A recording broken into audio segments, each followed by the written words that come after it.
Bismillah ar-Rahman ar-Rahim. In the name of Allah, the most merciful, the most compassionate. والصلاة والسلام على سيدنا محمد وأهل بيته الطيبين الطاهرين. اللهم صل على محمد وآل محمد. Now, when it comes to the companions of the Prophet, and they give an opinion about the Quran, about a verse in the Quran, let's say, or a chapter. They give their opinion. They give the tafsir, the explanation of this verse. Should we take it from them or not? Should we accept that just because he was with the Prophet? He was around the Prophet, with the Prophet. Should we take it or not? During the time of the Prophet or after? During the time of the Prophet, we have access to the Prophet. We can verify. If something, sounds, fishy or confusing or not very accurate, you go to the Prophet. But after the Prophet, he is no longer there. And this companion, he gives an opinion. Do we accept it or not? An opinion of what? Of The tafsir, explaining some of the verses of the Quran. He says, I believe, not I believe. He says, this verse means such and such and such. from his opinion?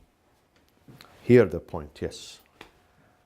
Is it his opinion? We have to investigate. We have to investigate. Is this his personal analysis, or he saw the Prophet saying such and such and such? So there is a difference between sometimes a companion, sometimes A gives his personal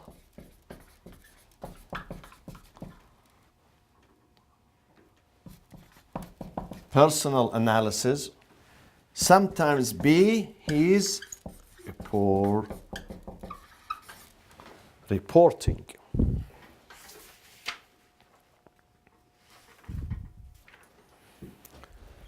When it comes to reporting, what do we call it in Arabic? Riwayah. Riwayah. When it comes to personal analysis, what do we call it? No. Personal analysis. Ra'i. Opinion. Ra'i. Personal analysis. Now, we have three answers according to the scholars. Let's begin with the answer of the Sunni tradition. In the Sunni tradition, they are divided. We have two groups of scholars in the Sunni tradition. One group says, we will accept both. We will accept his reporting, if he sees the Prophet, if he hears the Prophet. Okay, if he says, I saw the Prophet saying this about this verse. I heard him myself. So this is a report. Or we will accept his personal opinion too. Why? Even if he doesn't say the Prophet said this, we would still accept from him. Why? Because he's a companion. And to this group, first group, every companion is a truthful person. No matter what. As long as he's a companion, okay, he's truthful. This is the first group. We come to the second group. The second group in the Sunni scholars, like The first group, one of them is Ibn Taymiyyah.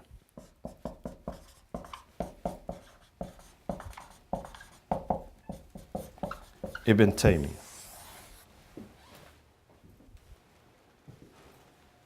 Hazuki. Yes. This guy, Ibn Taymiyyah, he was from Damascus, Syria.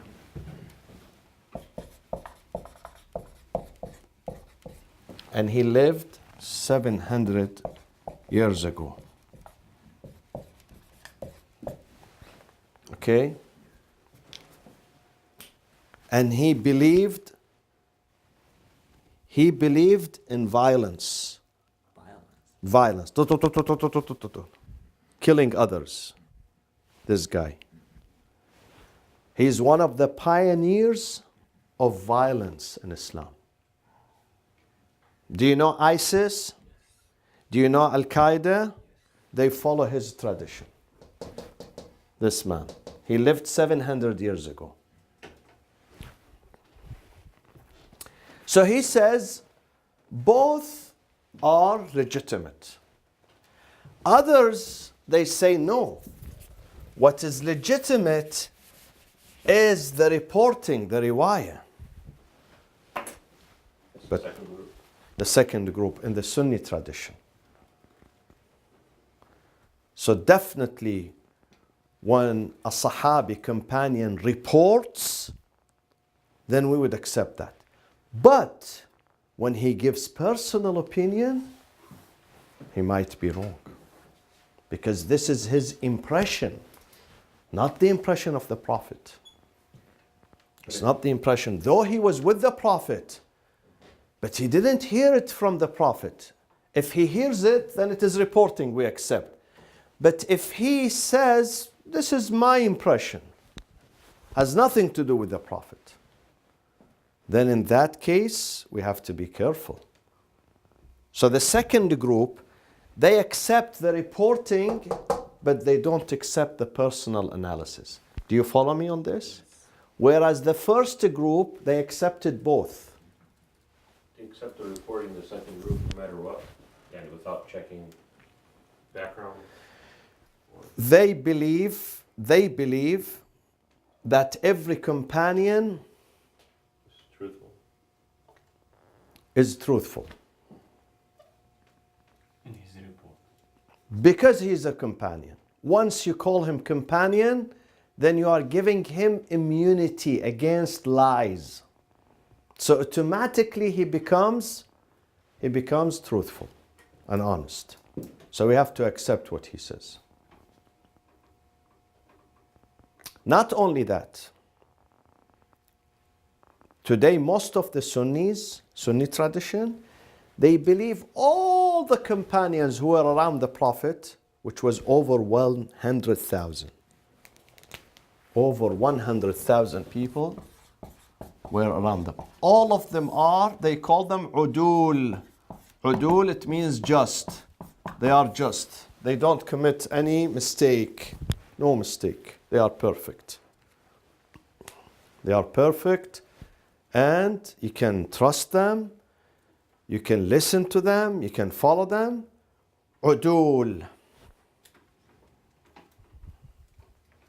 And then the Sunnis, they depend on a hadith which is not true. Fabricated hadith. That the Prophet said, Ashabi kan nujum.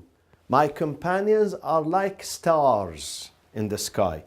بِأَيِّهِمُ اقتديتم اهتديتم. Whoever you follow, it's going to guide you. You know, the Arabs in the past, there was no navigation system. So when they travel in the desert, they look at the sky, they look at the stars. So they know where is north, where is south, where is east, where is west. So they use the stars as navigation system in the desert.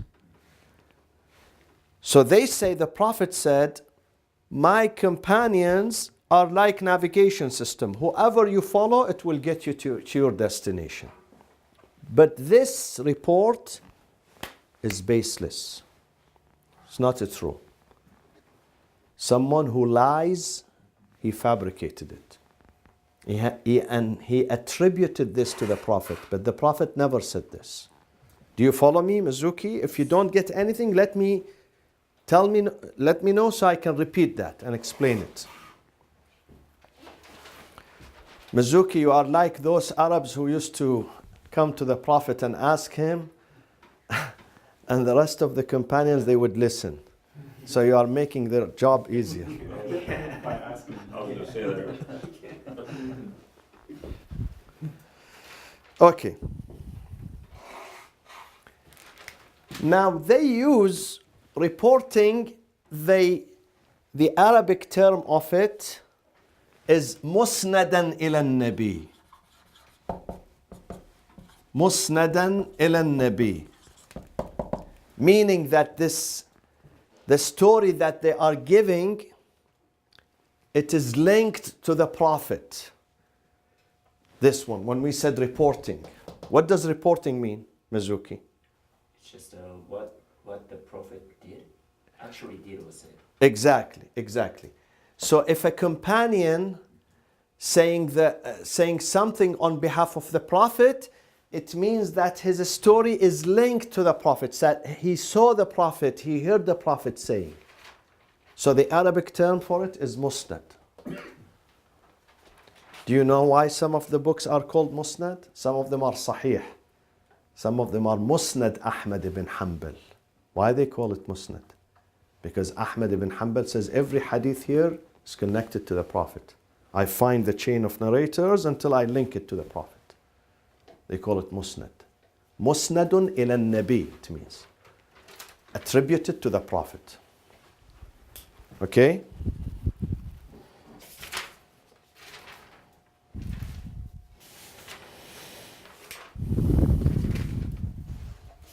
Now,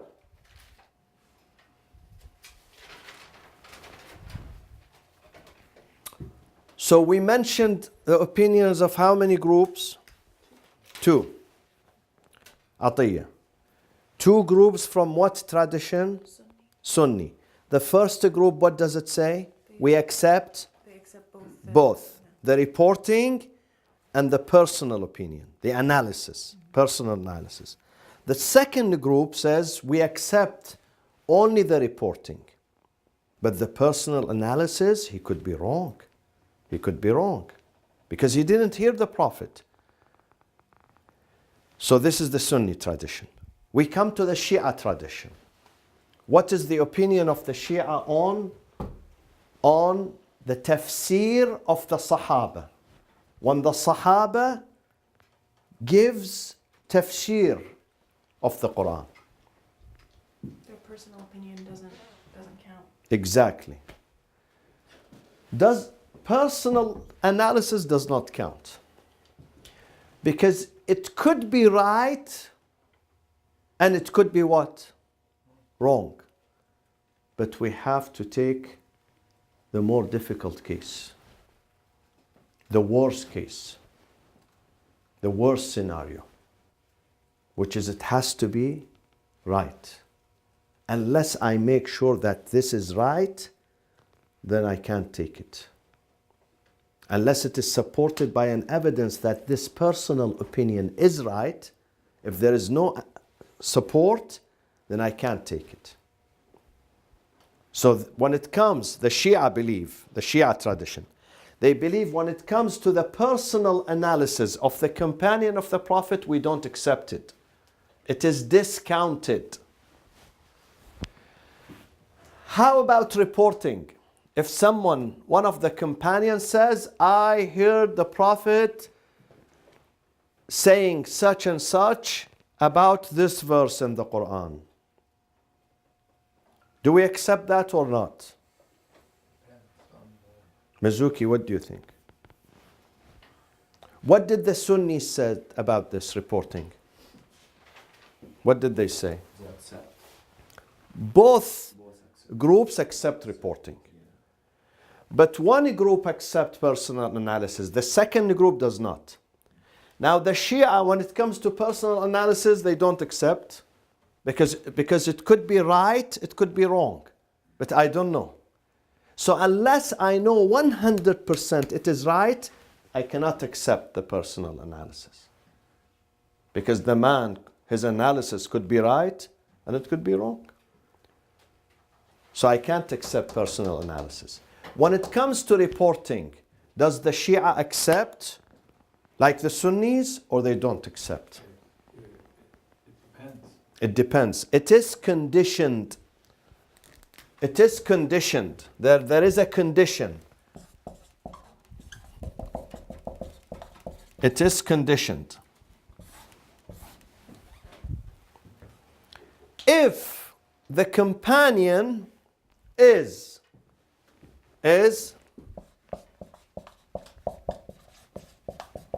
what? Mizuki, is what? Trustworthy. He's reliable.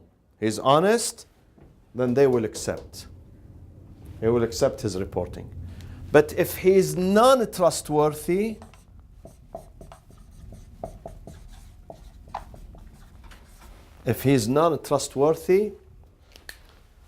then they don't accept his reporting. Okay? This is regarding the... Zaid, can I ask you a question? So for A, I thought we do accept it based, for Shias, I thought it was based upon if they followed the methodology, such as Ibn Abbas, right? Ibn Abbas is different. Ibn Abbas is an authentic. We speak about the aggregate Sahaba, the average ones. The average ones. Ibn Abbas is special. Not only Ibn Abbas, there are others who were close to Ahlul Bayt, to the family of the Prophet. We would accept them. Ibn Abbas is an exception. Now, when it comes to the family of the Prophet, because the Prophet himself, he says, I am going to leave behind two things. The Prophet before his death, he said, I'm going to leave behind two things. If you get hold of them, you are not going to go into the wrong direction. One of them is the Book of God, the Holy Quran. The Holy Quran. This one. Okay, this one. The second, my family. And they are not going to be apart from each other. They are not going to be separated. My family are going to be the translators of this book, the interpreters of this book. Therefore, the family of the Prophet are continuing his path. And they don't lie. They don't lie, they don't exaggerate. Their knowledge is directly from the Prophet. Directly from the Prophet.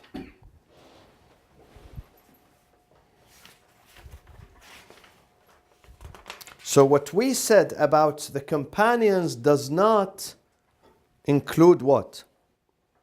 Atiyah. The Family of the Prophet. Doesn't include. The family of the Prophet, both their reporting is authentic, so we would accept it definitely. And also their personal analysis is accepted. Because it is based on what the Prophet taught them. It's not desire. It's not, well, I like this idea, therefore let me issue my statement based on this idea, based on what I like. No. Whatever, even if there is, their grandfather didn't say anything about this verse, but they give their personal analysis, it is still accepted because it is authentic. It is based on rules and regulations and standards. We know that. Therefore, we can accept their personal analysis. Not only them, but also whom? Their family? Their companion? No, mufassirin, legitimate exegetes of the Quran. Didn't we say a few weeks ago that can an exegete, mufassir, an explainer of the Quran, can give his personal opinion ijtihad or not? We said yes, if he follows the standards, then he can, of course. But if he doesn't follow the standards, no. He cannot give his ijtihad, his personal opinion. Okay. We briefly finished with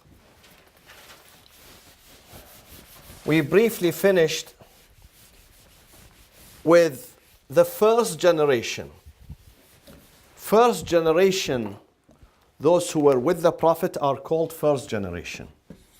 Those who are with the Prophet, okay, are called companion. The second generation who came after them, they did not see the Prophet, but they saw the companions of the Prophet. What do we call them? Second generation. Exactly. We call them second generation, and second generation has a term. It's called tabi'een. Tabi'i. How do we? Tabi. Help, Atiyah. T-A-B. I-E-E-N. Tabi'een means followers of the first generation.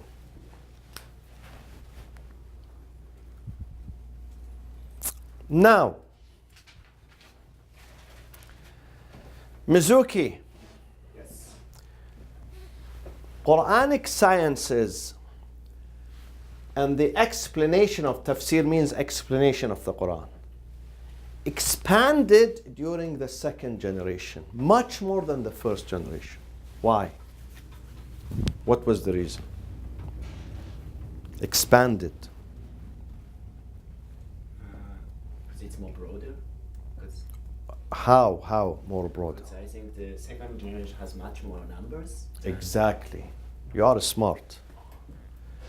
Because the first generation, they were only in one city, Medina. They see each other, they visit each other. They hear that from the Prophet. The second generation were spreaded over a huge geographic area. And therefore, this science of tafsir expanded and it was elaborated more. And therefore, they established five schools in 5 cities. And each school is headed by a leader. 5 schools of tafsir during tabi'een. During that period, the period of the second generation, there were 5 schools in 5 cities. Each school is headed by one pioneer. First school.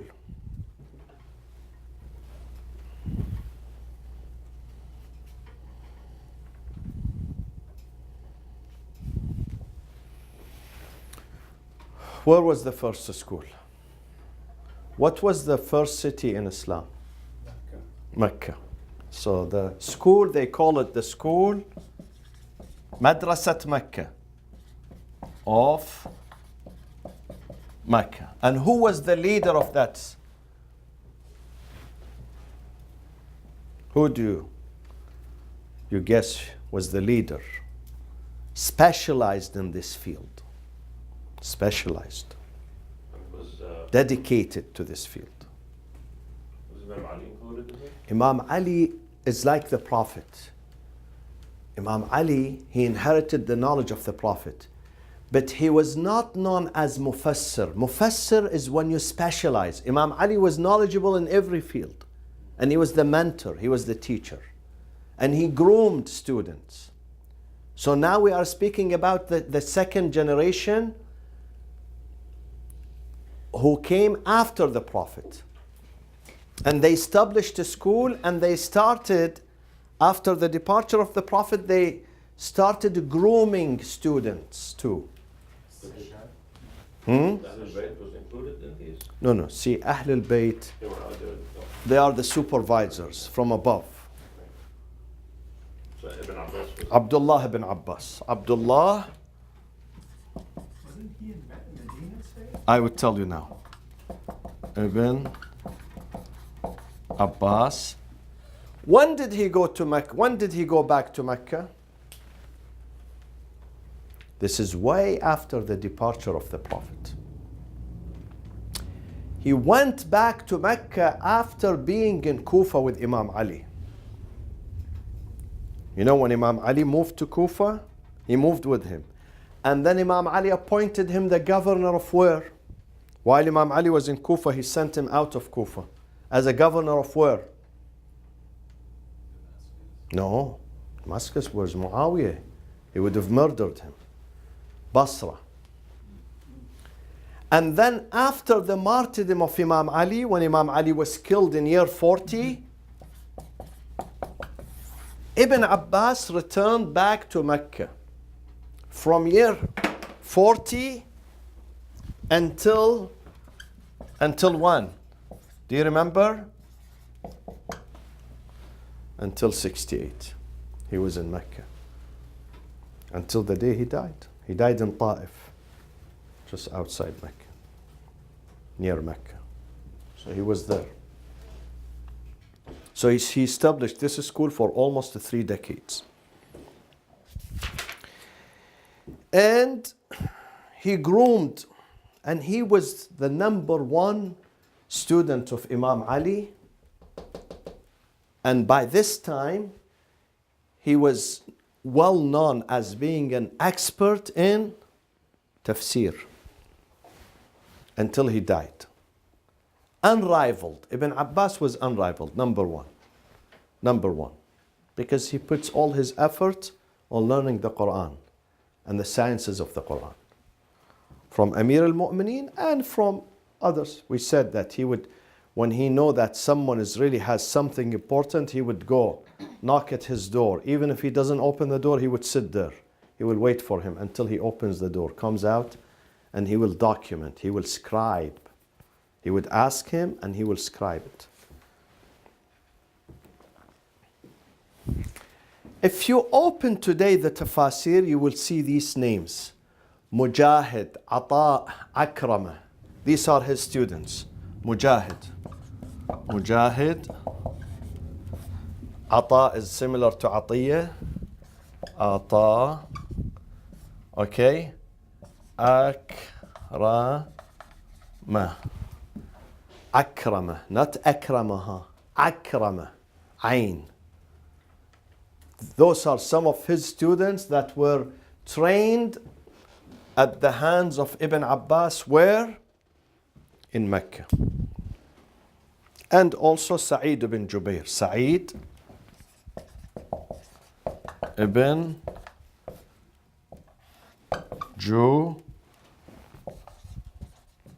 Sa'id ibn Jubair. So this is the school of Mecca. They were trained under his guidance, Ibn Abbas' guidance. Do you have any question regarding this first school? We go to the second school. Where do you think the second school is going to be? Medina. Kufa. Kufa. After Mecca comes Kufa. Why not Medina? It was influenced by the new regime. Because it was the seat of the Caliphate. And there were political turmoil, if you will. And scientists usually, they don't go to big cities, even today. Oxford, Cambridge, they go outside. Even here in America. Big, prestigious universities, they try to go to smaller cities. Yale, Princeton, Harvard. Okay? So, to stay away from politics, to stay away from this turmoil, from this conflict, to be able to focus. So the second school was the school of Kufa, headed by Ahsant, Abdullah ibn Mas'ud.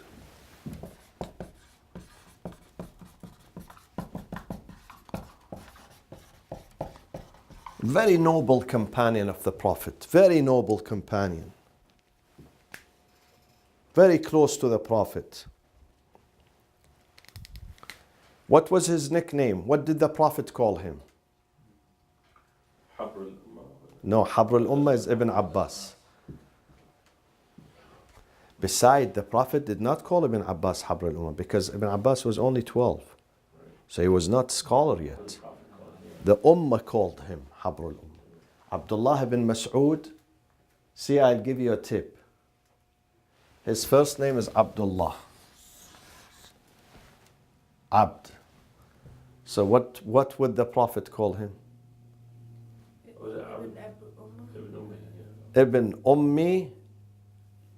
Ibn Ummi Maktoum. The Prophet, Ibn Ummi Abd. Ibn Ummi Abd. Ibn Ummi Abd. Ibn, the son, Ibn Ummi Abd. The mother of Abd. The mother of Abdullah. So this was his nickname given to him by the Prophet. Ibn Abd. He's the son of the mother of Abdullah. And was very close to the Prophet. He would always document whenever the Quran arrives among those 6 or 7 people who were with the Prophet, to write it down immediately was him, Abdullah ibn Mas'ud.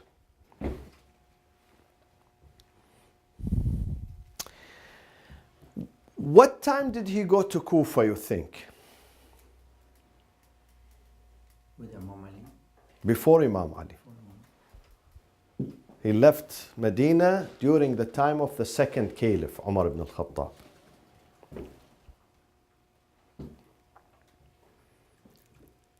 And he was there. But Uthman, when Uthman became caliph, he summoned him back to Medina for some reason. We don't know. And he died the year 31.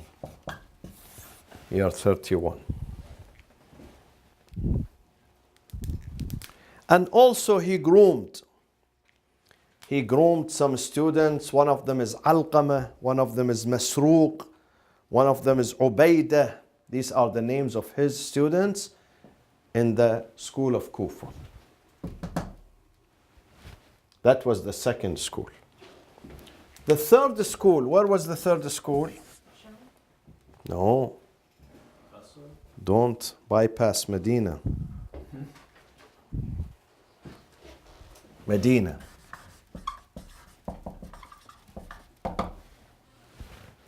Medina. And that was by the pioneer, the leader of that school was Ubay ibn Ka'b. Ubay ibn Ka'b. Ubay ibn Ka'b. Ubay ibn Ka'b.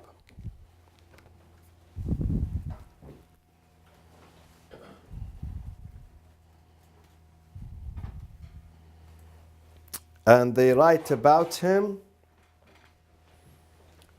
He was Aqra'ul Qurra. The most perfect in his recitation of the Quran. He was Aqra. Aqra means the most able in recitation. Aqra. Not Iqra, not Iqra. Aqra. There is a difference. See? In the Quran, the first verse in the Quran is Iqra. Iqra. Not Iqra. Aqra. Aqra.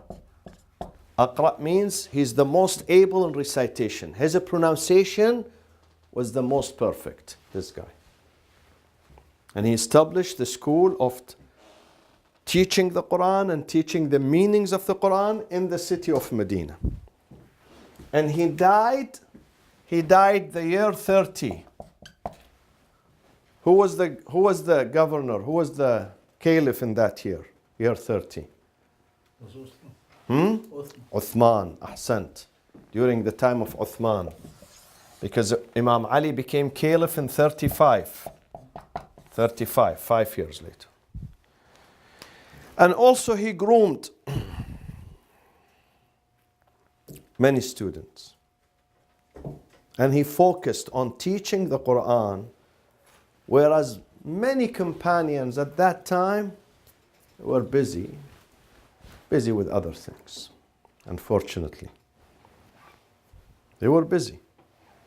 Some people think that they were carrying their bags and going from class to class. This is not the case.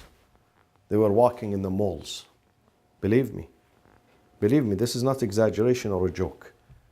But there was no structured malls. There was aswaq, marketplace. They would walk to shopping, window shopping,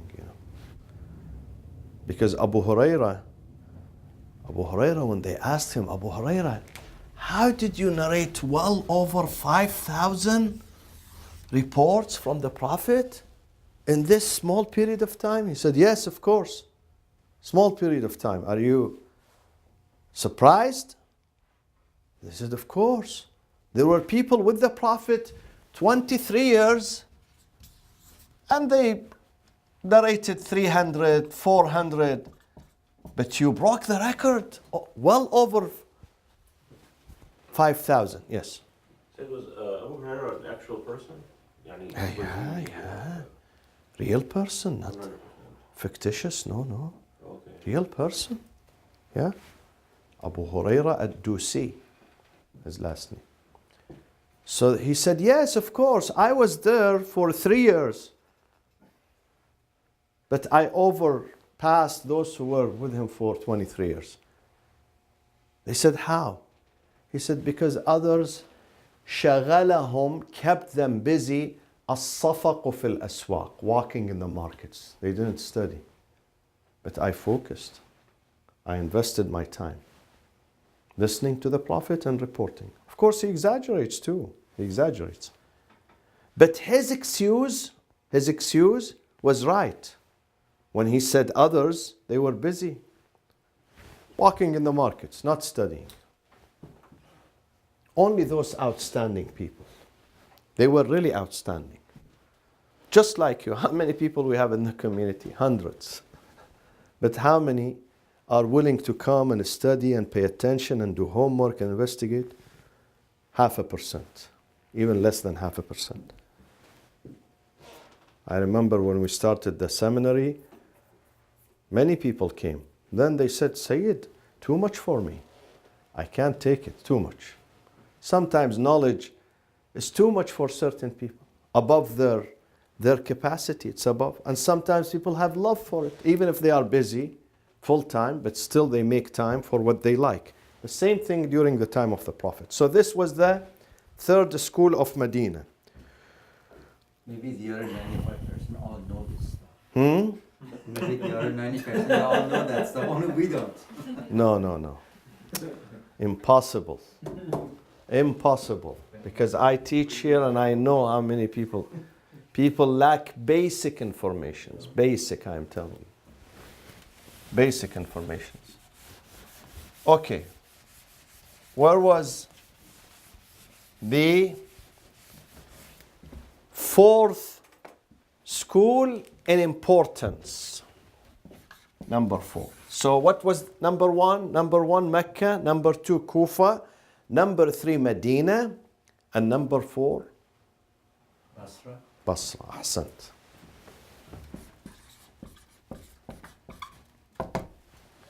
Basra.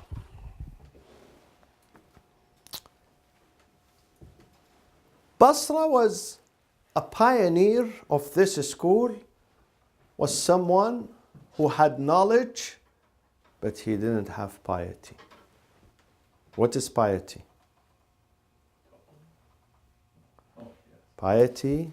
What is piety? Yeah, piety.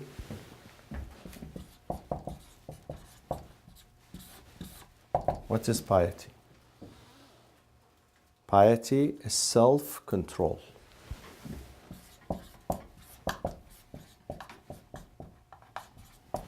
Self-control.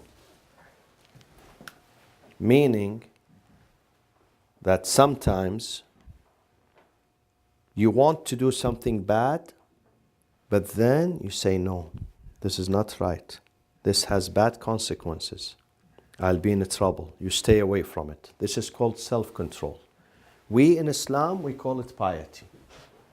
Because we believe in God and we think God is observing everything. And out of respect and love for God, we stay away from many things that people do, even if nobody is watching us.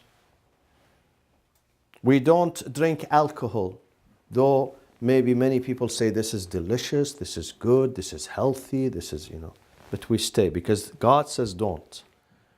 We don't do other things because of respect for God. This is called piety. So this man, unfortunately, he had knowledge and he was one of the Sahaba of the Prophet, but unfortunately he was touched by hubb dunya, by love for this dunya, and his name is Abu Musa al-Ash'ari. Abu Musa al-Ash'ari. Abu Musa al-Ash'ari. He was one of the companions of the Prophet, but he sided with the political establishment. He didn't have self-control. He didn't have self-respect. Was it after Amir al-Mu'mineen? Yeah. He died 4 years after Amir al-Mu'mineen. He died 44. And from the beginning, he didn't have good record. From the beginning. When did he establish the school? When Umar appointed him as his governor in Basra, year 17. Year 17. But then Uthman, when Uthman became caliph, he removed him, expelled him. When he was expelled, where did he go? Egypt? No. Syria? No. He went to Kufa. He didn't go to Medina. He went to Kufa. Who expelled them? Uthman? Uthman. So say in the timeline, was that one of the first schools? That was one of the Number first. one. Number 4. But in timeline, in Yeah, because he went 17. 17. He went 17. And he established that school and he groomed many students. He has many students that studied under him. But he worked for the establishment. And he was unfortunately anti-Imam Ali. He was anti-Imam Ali. And he has a story in the Battle of Siffin, the famous story. He negotiated with Amr ibn al-As and he dislodged Imam Ali. They sent them for negotiation.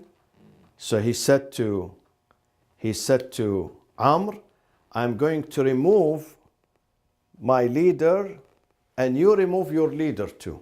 Amr said, okay, you go first. So he removed Imam Ali. Amr, he said, no, I will affirm Muawiyah. It was a trick. Trick between them, of course, both of them, from the same line.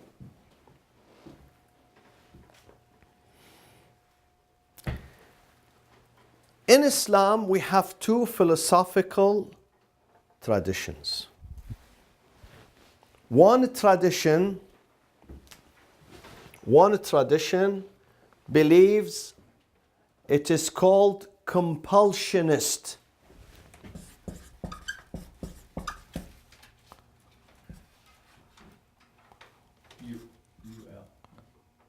ULSI. UL? It's COMP. UL. LISION. Correct? Yes. Compulsionist. Yeah. The other one is called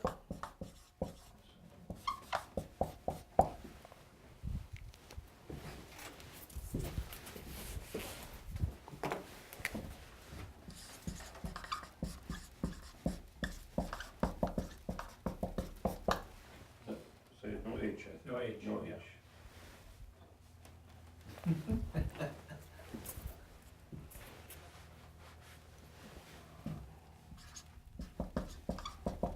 this is correct? Yeah.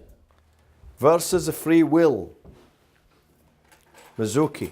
In Islam, we have two traditions. One believes in compulsion. One believes in a free will. What is compulsion? Okay. The one believes in compulsion. They believe that God created us and He wants you to be a good person. And you have no choice, you have to be a good person. Whereas that person, God wants him to be evil and he doesn't have a choice. But the second school believes no. God wants all people to be good, but then He leaves us with a choice. So we choose. We either choose to be good or to be bad.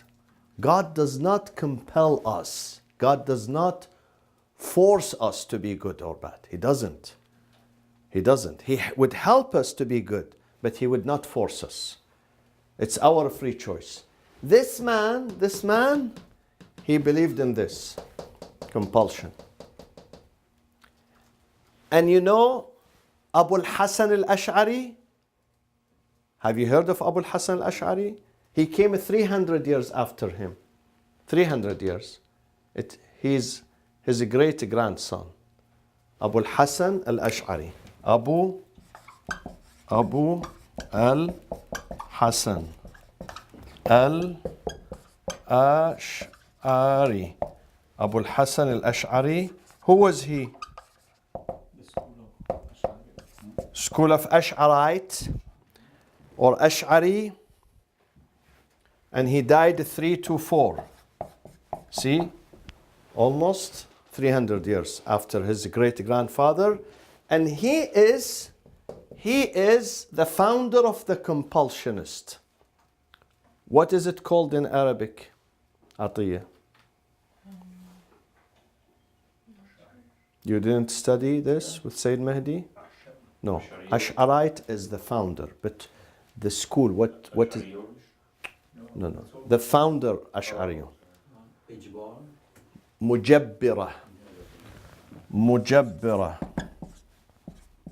Mujabbira. Those who believe in compulsion. Mujabbira. Jabr. The school of Jabr. Mujabbira. So Yes. So just to clarify, these people think that people are either created good or bad. Yeah. They don't have a. I have no choice. And if you are studying today here and you go to the mosque, then God forces you to do so. You didn't choose to come by your free choice. And the one that is dancing in the nightclub right now and drinking, also God forces him to go there. He doesn't have the choice. And they bring verses from the Quran. وَمَا تَشَاءُونَ إِلَّا أَن يَشَاءَ اللَّهُ رَبُّ الْعَالَمِينَ. But they misunderstand it. They misinterpret this verse. They misinterpret. Whereas here, we have a plenty. إِنَّا هَدَيْنَاهُ السَّبِيلَ. Chapter 76.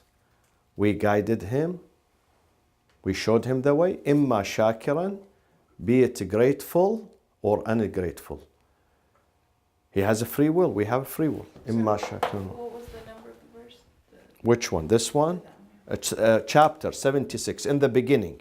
هل أتى على الإنسان حين من الدهر لم يكن شيئا مذكورا إنا خلقنا الإنسان من نطفة أمشاج نبتليه فجعلناه سميعا بصيرا. I think verse number 3, chapter 76. إنا هديناه السبيل إما شاكرا وإما كفورا. Okay? So this guy, Abu al-Hasan, was inspired by his great grandfather.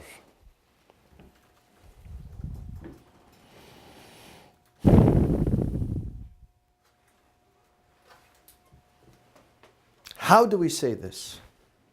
Where is the proof? Because philosophy was not developed at that time. This is the primitive time.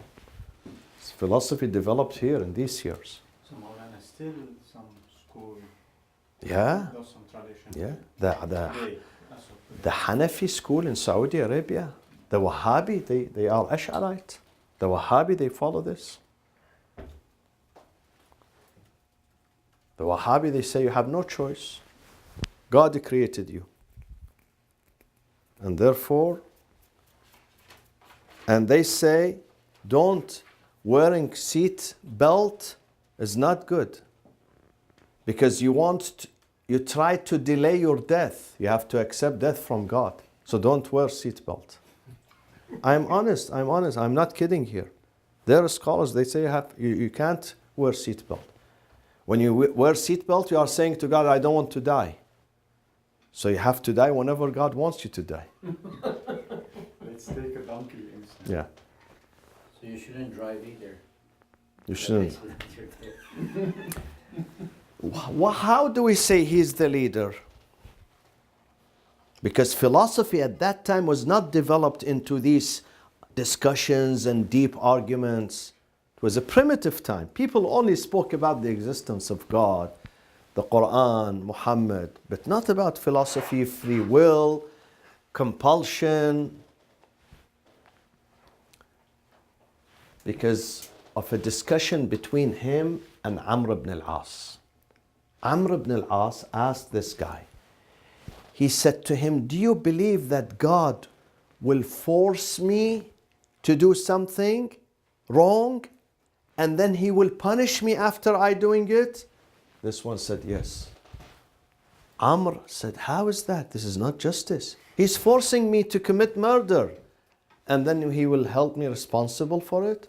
He said, yes, because God, you can judge each other, but God, لا يسأل عما يفعل. Nobody can question what God does. لا يسأل عما يفعل. So God can force you to do something wrong, and then He will charge you. And you can't tell Him why. Because لا يسأل. You can't ask God why. You can ask others, but not God. So these are the seeds of the compulsionists. 300 years before his great-grandson developed his idea. And then the last school number 5. Where was the school number 5, if you tell me? If you study geography, and you know how was the expansion of Islam, how did it expand? Because Islam was in Arabia, Mecca, Medina. And then it went eastward to Kufa, okay? And then Kufa and Basra in Iraq. And then it went Iran later on. The other generation now, most of the exegetes now, the contemporary, 100, 200, 300, 400 years, are mostly from Iran. But we are speaking about the early. Was that Egypt? No, Yemen? Yeah. Damascus. Yeah, Egypt, I'm not sure. But very few of the companions, they left to Damascus. Not many. One of them was a good companion. Zayd? No, Abu Darda. Abu Darda and Bilal the mu'adhin who used to raise the adhan, the call for the prayers. Bilal ibn Rabah. So number 5 school was Bilal was expelled here, right? Bilal. He refused to do adhan for Abu Bakr and Umar. He refused. So he could not stay in Medina. They would force him to do. So he decided to leave, go somewhere far, far, far. He sent himself into exile to stay away from politics. But he was a professor? No. I mean, some of the companions, few of the companions decided to leave and to go to Medina. One of them was Bilal. Sorry, to Damascus. And then Abu Darda. Abu al-Darda. Abu Darda. And Abu Darda was one of the greatest companions of the Prophet who died very late. He died 85. Can you imagine? 85.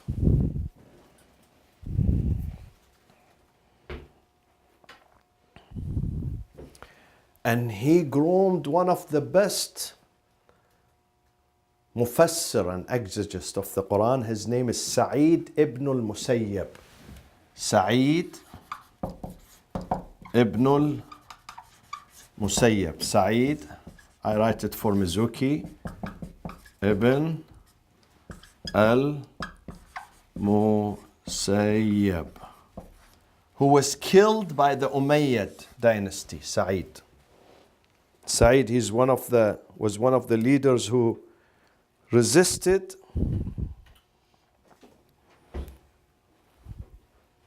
tyranny.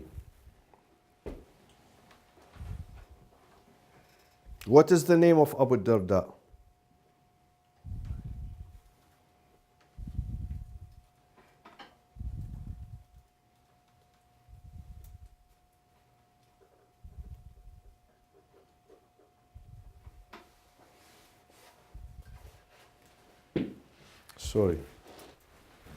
Sorry, I made a mistake. He died 32. Correction, 32. His name is Uwaymir ibn Amir. Uwaymir Tasghir Umar. Making it smaller. Umar, when you make it smaller, becomes Uwaymir. Ibn Amir. And Al-Khazraji. Khazraji from where? Do you remember Khazraj? The tribe of Khazraj in Medina. So he's Al-Ansari. He's part of the supporters, because there were two main tribes around the Prophet. Muhajirin, who came from Mecca with the Prophet to Medina, and Ansar, who are the inhabitants of Medina themselves. So he was one of those who were in Medina originally, but he went to Damascus. And